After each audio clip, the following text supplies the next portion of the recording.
Welcome back to another episode of Gatehouse Insights.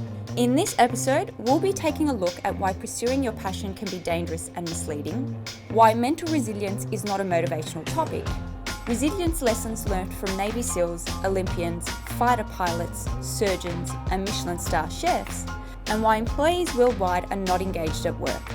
I'm joined by Dominic, who will be shedding a light on these topics. Make sure you subscribe to the Gatehouse Legal Recruitment YouTube channel to watch it all.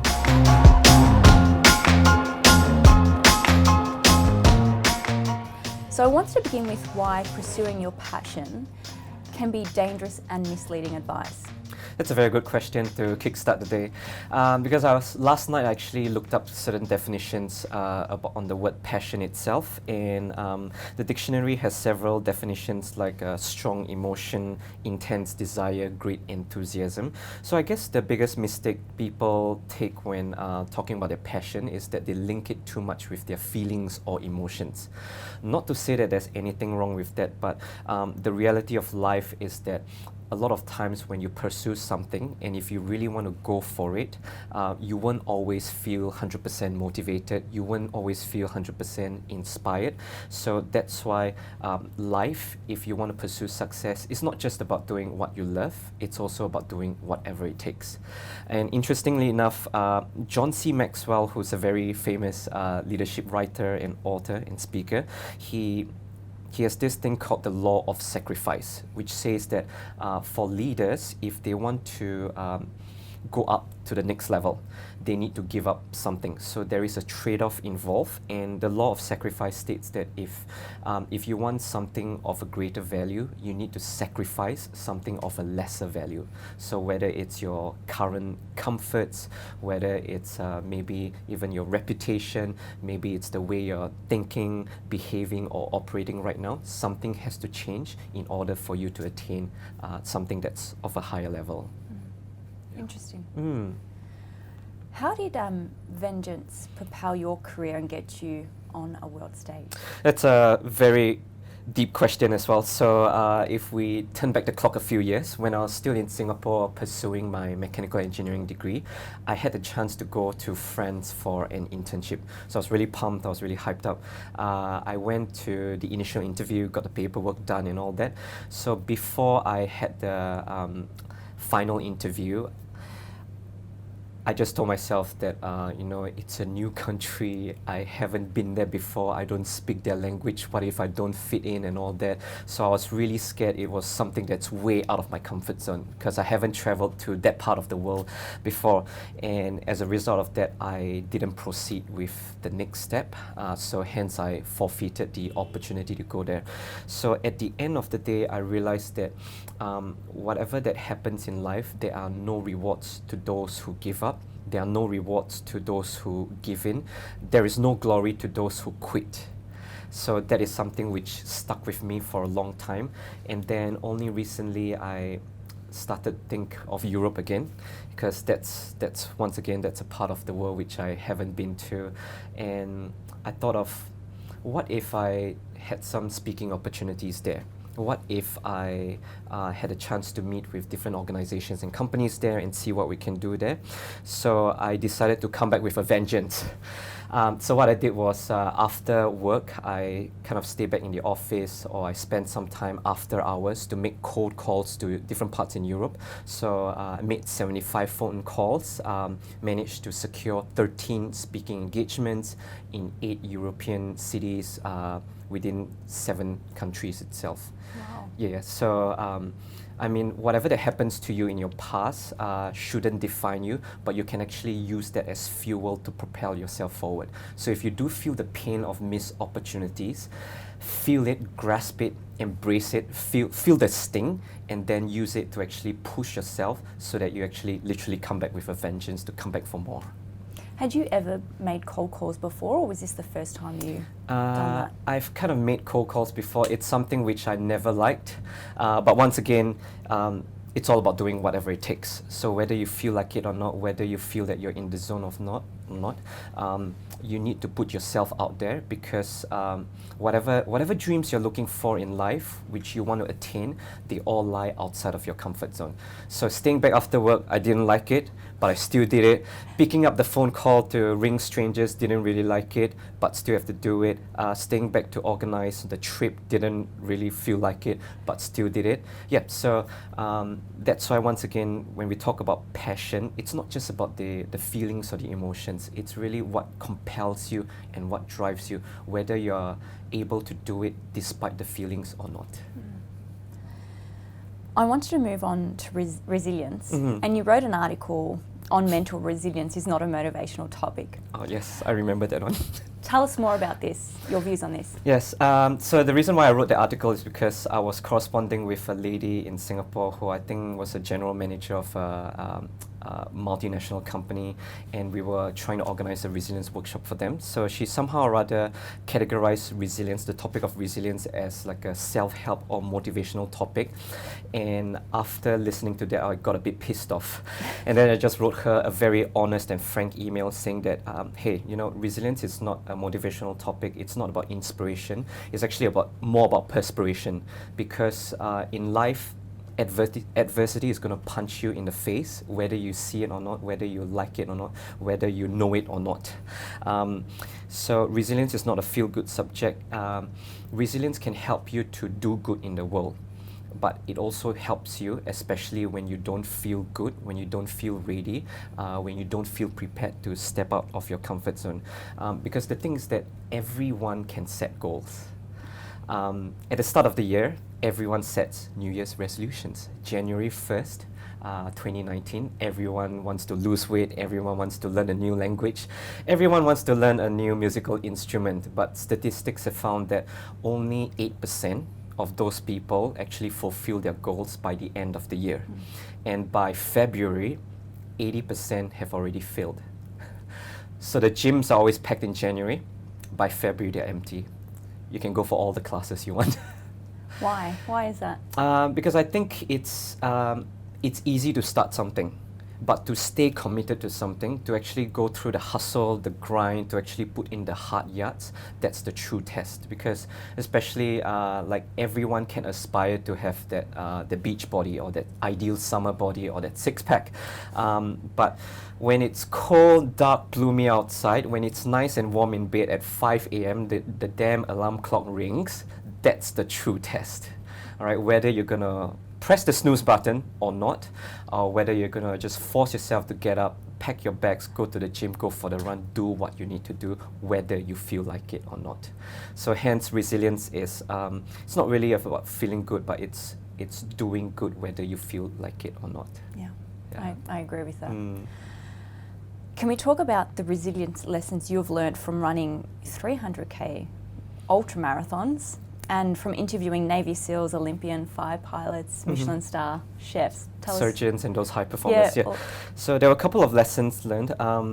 So would you want to guess, like, if I ran a 100 km ultramarathon, would you want to guess, like, which part within 0Ks to 100 Ks that I started to feel tired? Would you say maybe at the start or at the middle or towards the end when I really felt like, should I really do this, or I don't feel like doing this anymore? Do you want to guess at which part of the journey? I'd say towards the end. Towards the end? Okay, so the truth is that I didn't feel like doing it at the -2 km mark. So when I was about to go for the Neverest Challenge, which was a 103 or 104 km ultramarathon, when I parked my car, when I was driving towards the race venue, I already felt like driving home. I already felt like going home and saying that, oh, why do I have to do this when other people can be enjoying the weekend? Because in that race, we actually took about 30 hours without sleep to finish the whole event. So once again, resilience is all about pushing yourself despite the pain, despite the cold, despite the fatigue, and also it's all about putting one foot ahead of the other, doing it one step at a time. No matter how long the journey is, as long as you keep going, as long as you don't give up, you will eventually get to the finish line. So through my interviews with those high performers, there were certain themes and certain insights I gleaned from them. So for the Navy SEALs, they all talk about consistency and teamwork. So consistency meaning that as long as you are always putting yourself out there, pushing yourself out of your boundaries, out of your comfort zone. When it's crunch time, you will be better prepared to embrace the challenge and the opportunities associated with it. And teamwork, once again, when you know that there are people who's got your back, when you know that you're working in a high performance team, that you're doing it for the team and the team is doing it for you, you tend to be more resilient. So it's the same reason why parents are naturally more resilient, because they need to be strong for their kids. Their kids are looking up to them. So relationships is a powerful tool when you're building up toughness, grit, and resilience, or especially when you're going through a rough patch. Because when you know that there are people who are looking up to you for you to be strong as a role model or as a leader, you tend to need to get your shit together. Also, likewise, if you have a role model who's there to support you and back you throughout the journey, you tend to be stronger as well. You tend to push yourself harder as well, especially when there's someone who is holding you accountable. That's why personal trainers exist. Yeah. So that's for the Navy SEALs. Olympians, some of them mentioned the idea of segmenting. So whenever you're faced with a seemingly daunting task, something that is way out of your comfort zone, something which you can't seem to wrap your head around, break it down into smaller digestible bits. So the only way to eat an elephant is to do it one bite at a time, one chunk at a time. So if you need to secure a project with a client, maybe break it down to how many appointments do you have to set, how many meetings you have to set, how many calls you have to make, how many emails you have to send. So break it down into the smaller digestible bits, and then you work yourself up from there. Fighter pilots, so some of them mention the notion of having ambition. So when you're going through tough times, ambition is something that drives you because there is something you aspire to, there is something that is bigger and greater than yourself, something to look forward to, and also the idea of planning for different scenarios. So for example, if you are going into a client negotiation to work out a deal, always foresee different outcomes. So whether there's pushback or whether they object, saying that they found a competitor who can offer something similar of a better pricing, or they are still thinking about it, when you are prepared for various scenarios and situations, you can go through the door with confidence, knowing that whatever life throws at you, you can take it and you can handle it. For surgeons, some of them, they mention the idea of having purpose and belief. So purpose meaning that they are in their craft and in their profession because they're there to save lives, to reduce pain, to reduce human suffering, to make people live healthy and wholesome lives. So whenever they feel under the palm on the operating theatre, or when someone's bleeding out, or when someone's life lies on the thread, they know that they are there to they're there to make a difference with whatever they have. And last but not least, Michelin star chefs. So this particular chef, he was saying that when it's hell in the kitchen, when customers are hungry and all that, and everything's chaotic, it's all about staying calm and controlling your emotions. That's really important as a professional, as a leader as well, because you only make the best decisions when you are level-headed. When you're calm, when you're composed, that's where you can actually lead and take charge. It's the same reason why in the event of an emergency, they always tell us to stay calm, all right? Don't freak out, because if you freak out and your colleagues see you freak out, they will freak out. And when you see them freak out, you'll freak out. Everyone freaks out and everyone panics, and yeah, end of story. So that's why you need to stay calm, assess what you need to do, explore your next steps, and take the right affirmative action. I like how there's different points there that people can use. There's not just this is the way. Exactly, yeah. So different perspectives, different challenges. Like Navy SEALs, they are working in a high-stress combat environment. Sometimes they are going into hostile territory where the enemy combatants are shooting at them. Olympians, they are competing on the world stage. Surgeons, they have someone's life in their hands. So different stresses from different areas. So, but also different approaches to dealing with those situations. That's awesome. Yeah. Now you have a comment and you say, "I wish it was harder." Yes, Can that's you right. talk about this and how and why this will develop mental toughness? So it's a very contradicting comment or quote. So I got the inspiration when I was reading this book by David Goggins. His book is called Can't Hurt Me. So he's known as the world's toughest man because he once got the world record for the most number of pull-ups in 24 hours. I think it was more than 4,000. So he'd been through Hell Week in Navy SEAL training 3 times and all that. So he's done a lot of long distance ultra marathons as well.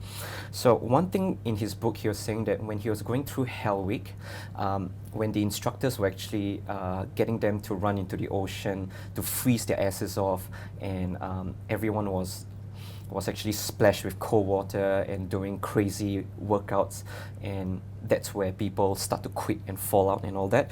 So he decided to flip the script. So he decided that instead of pulling back and trying to hide behind all this pain, he decided to embrace it, and then he just said, "I wish it was colder." So I decided to use it, and whenever I'm going through something that's really tough, something that's really adverse, I just tell myself, like, I wish it was harder. So it's an act of defiance. It's literally running towards the fire. So like this morning when I woke up 5:30 a.m., I went for a morning run. Yesterday when I went for a run, I think it was 6 to 8 degrees. I ran in a t-shirt and shorts. It was really cold, but I wish it was colder. When I ran, I did my pull-ups, push-ups and all that. It was painful. I wish it was tougher. I wish it was harder.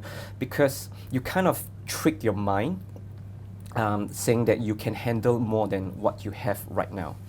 And they say that there is this thing called the 40% rule, which means that whenever you think that you have ran out of juice, whether physically or mentally, you are actually only 40% done.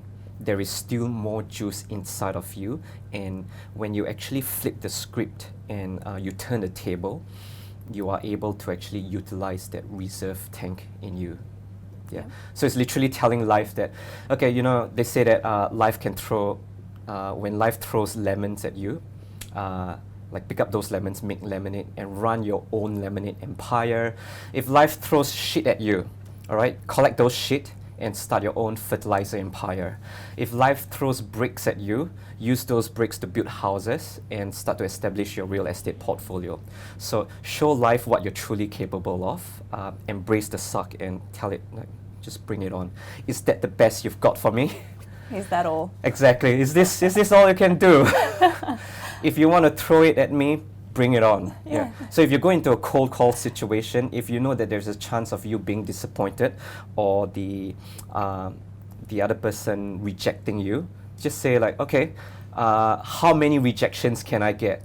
See it as a badge of honor. See it as battle scars, because it shows that you're actually putting yourself out there. It shows that you're actually attacking the problem and going on the offensive, rather than hiding like, oh, I wish it was okay. I hope it's okay. I hope they don't disappoint me. Or if I'm disappointed, oh my gosh, what's going to happen?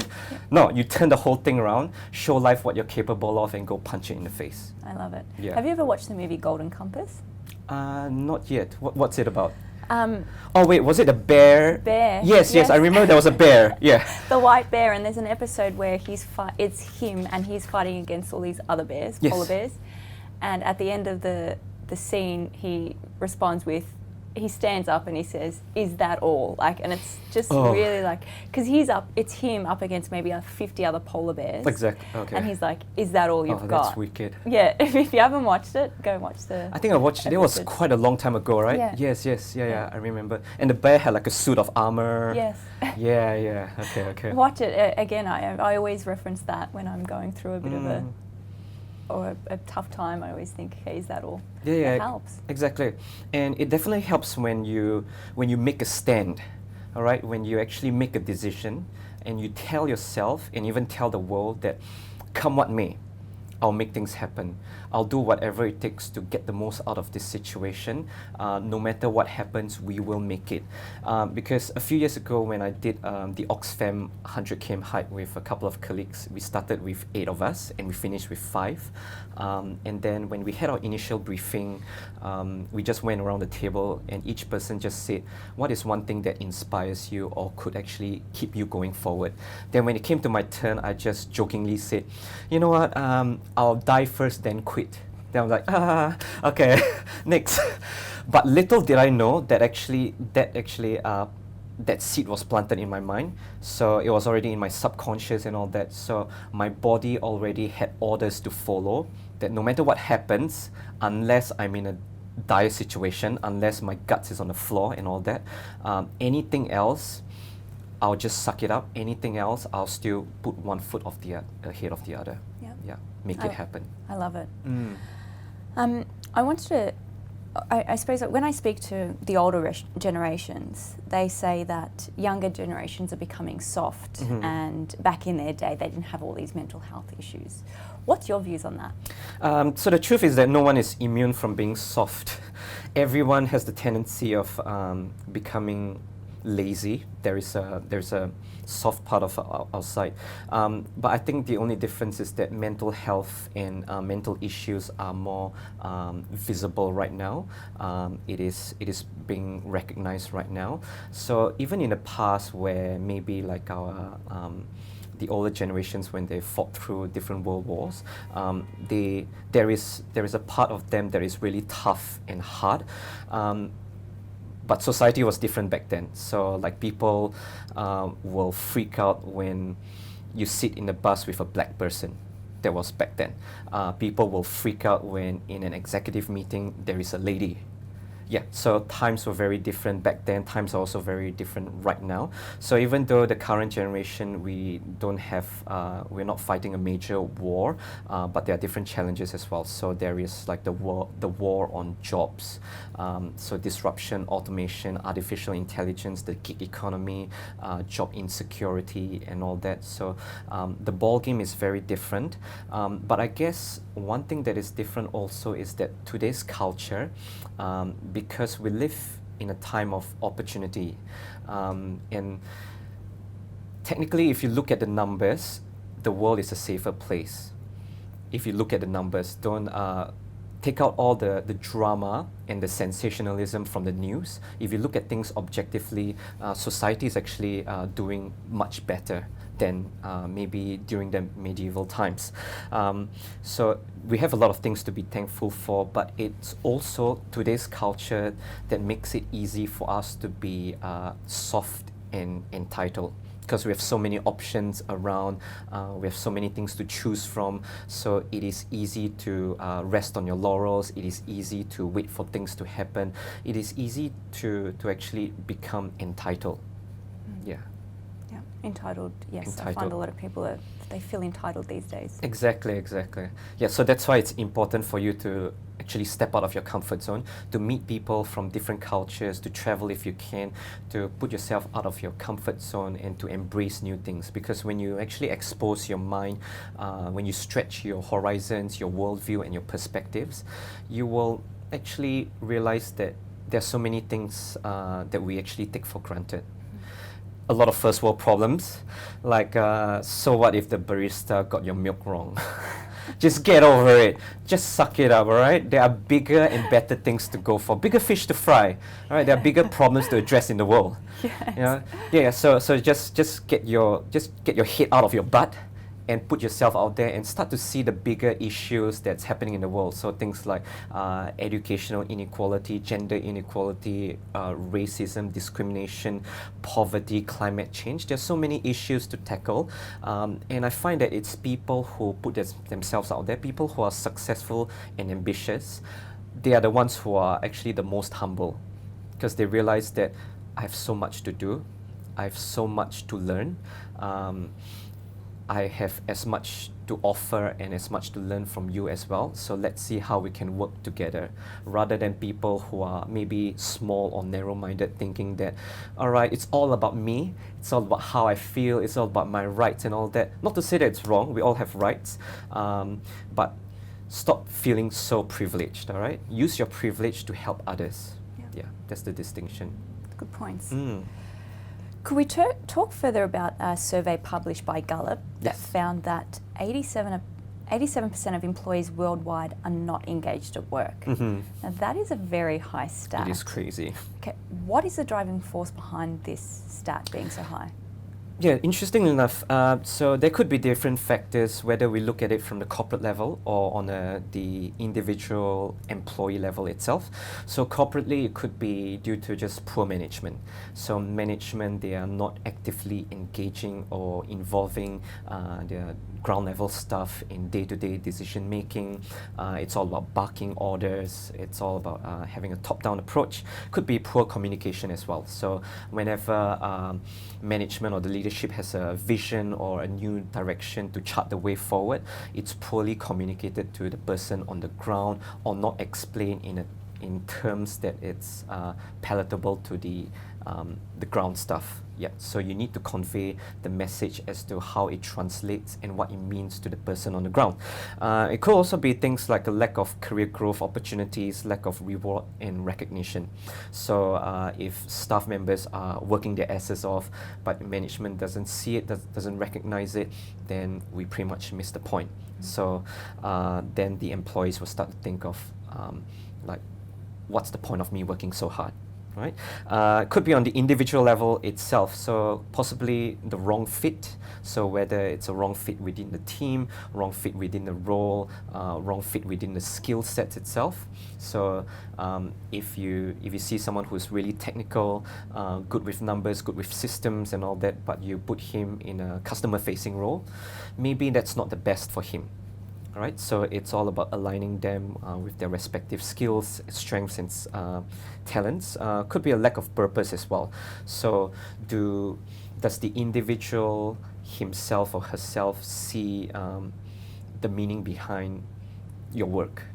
All right, lack of meaningful work, lack of communication and accountability as well. So, are you being held accountable to your deliverables, your KPIs, what you actually need to fulfill in your job itself? Because if management just leaves you to run your own shop and you don't really have metrics to measure what success looks like in your role, then it's hard to actually imagine whether you are doing well or not. Yeah, so a couple of factors there. Yeah. I want to also talk about excuses. Excuses, yes. Yes. Why do people fall like in the trap of making excuses and blaming others when something doesn't work out? Because we are all human. The flesh is weak.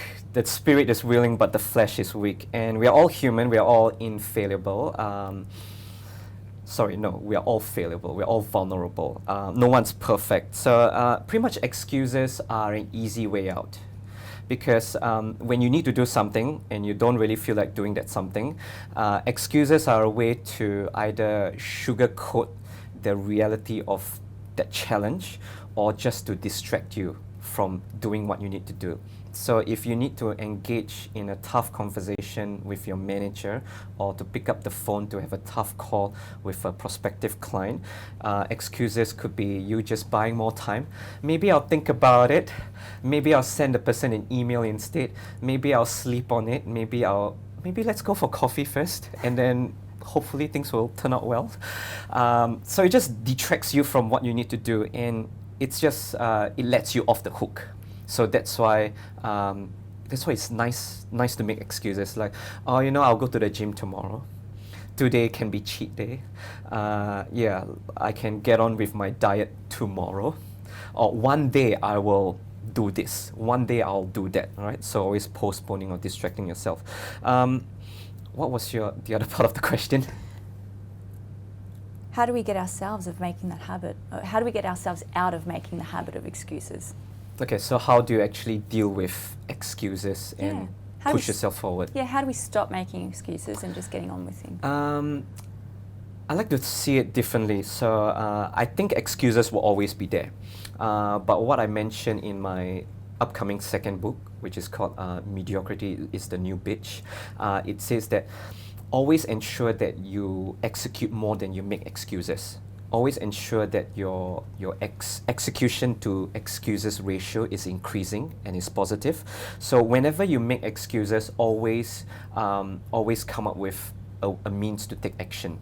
All right, and always learn how to counter and to rebut your excuses. All right, so let's have a little exercise here. Okay.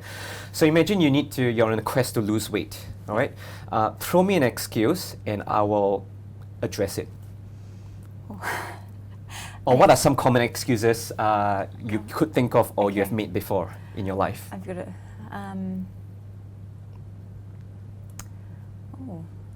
I will start losing weight tomorrow. You start losing weight tomorrow? Okay, so whenever there's an excuse, it's all about objection handling. So when you have an excuse, when that little voice in your head is giving you the excuse, you need to have a bigger voice to address it.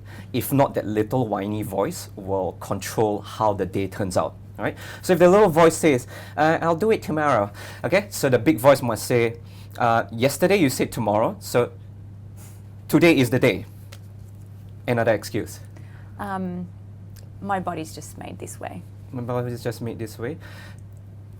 Okay, I could see, but do you want to fit into that pants? Do you want to fit into that dress of yours? Yeah, but I'll just buy a bigger size. Just buy a bigger size? But don't you want to have a body that you're really proud of? Because if you want to buy a bigger size, how far can you go? Well, my husband likes me this way. Your husband likes this way. But is this the best version of yourself? Well, yeah, because I've kind of never known any other way. Well, there is another way when you actually take charge of being the best version of yourself, where you actually put yourself through rigorous exercise, because that's good for the mind and the body. It keeps you fit and healthy as well. So some other excuses people say would be things like, not enough time. Yeah. Okay, then the big voice should say, all right, make time then. Right, not enough time, then why were you watching Netflix for 2 hours last night? Yes, exactly. True. Not enough money? Okay, fine. Then why did you spend $50 on drinks last Friday? All right? Yeah. Exactly. So what's other excuses would be, I don't feel that I'm ready for this. Then the bigger voice can say, all right, so you don't feel ready, but you can still do it. All right? Because if you don't do it right now, you will not feel ready for the rest of your life. All right. Small voice says, I'm scared. The big voice can say, all right, do it. That's how you develop courage to overcome that fear. All right. The small voice says, I'm not good enough. Then the big voice can say, make yourself good enough then. Learn, stretch yourself, learn a new skill, train yourself, prepare yourself so that you're ready for this situation.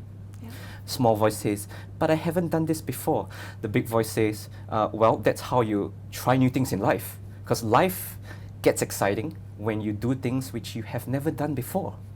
Yeah. One other thing I like is this notion of making fast decisions. So I came across this concept by Mel Robbins. So she talks about this 5-second rule. So whenever you're on the verge of making a decision, you have 5 seconds to execute. Okay? 1,000, 2,000, 3,000, 4,000, 5,000. That's it. Okay, so if you don't execute within those 5 precious seconds, your mind will start to talk you out of doing that thing which you need to do. So if you need to make that tough phone call and then you're hesitating whether to pick up the phone and punching the numbers, you have 5 seconds. If not, your mind will start to tell you, well, send the person an email instead. Well, maybe get your friend to call the person instead. Well, maybe try again tomorrow.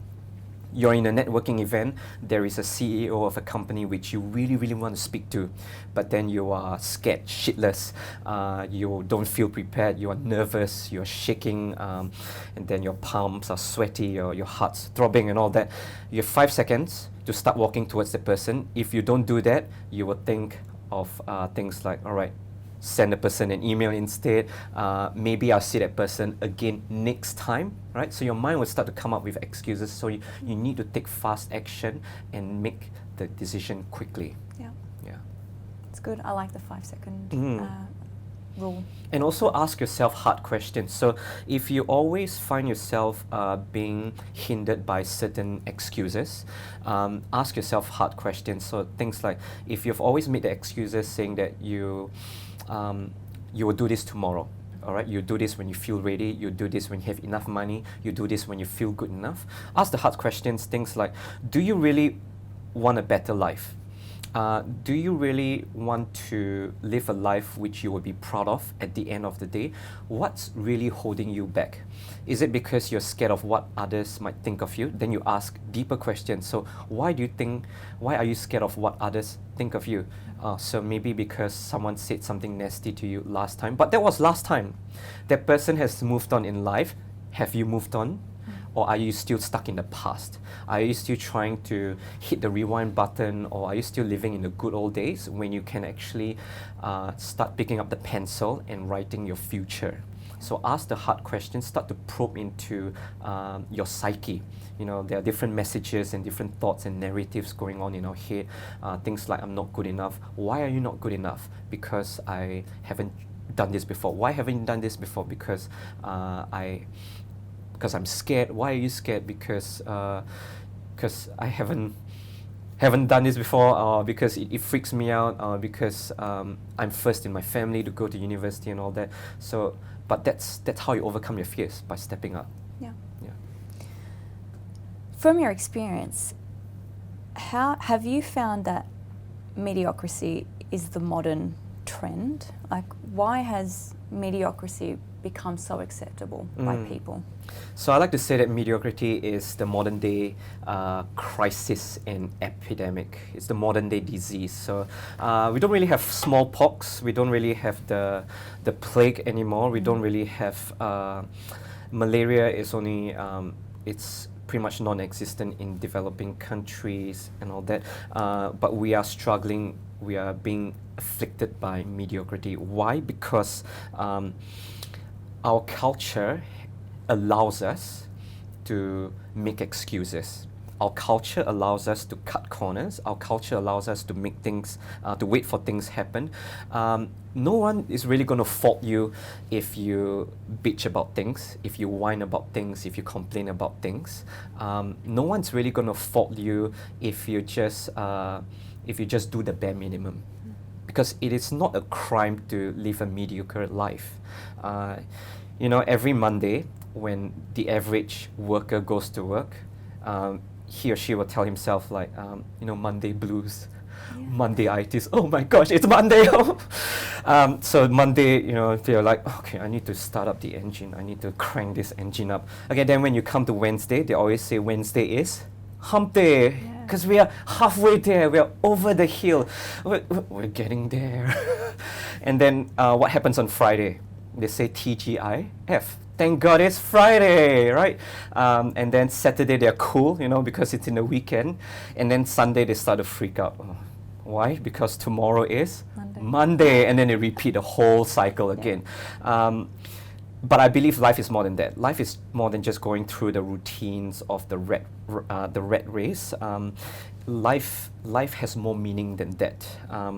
So that's why mediocrity is something which we really need to address, because no matter how much you have done, no matter how much we have all accomplished as a society, we are still living under our truest and highest potential, because we have no bloody idea on what we are truly capable of. Life is what you make of it. Right? So it's not about whether you feel like it, whether the day is great or not. Some people, they wake up on the wrong side of the bed and then they say that, oh my gosh, the day is horrible. But no. Don't wait for the day to be great. You go out there and make the day great for everyone and for yourself. Right? Don't wait for the stars to align. Go out there and be the star yourself. Yeah. Some people might be waiting for the light at the end of the tunnel. Don't wait for the light at the end of the tunnel. If the light doesn't come, go and walk towards the end of the tunnel and light that shit up. Dominic, this has been amazing, so thank you for joining me. Thank you. Pleasure is mine. Thanks. Thank you. That was awesome. There you have it. Another episode of Gatehouse Insights draws to an end. Thank you for watching, and thank you for sharing this video with your friends. and make sure you subscribe to the Gatehouse Legal Recruitment YouTube channel where you can see more.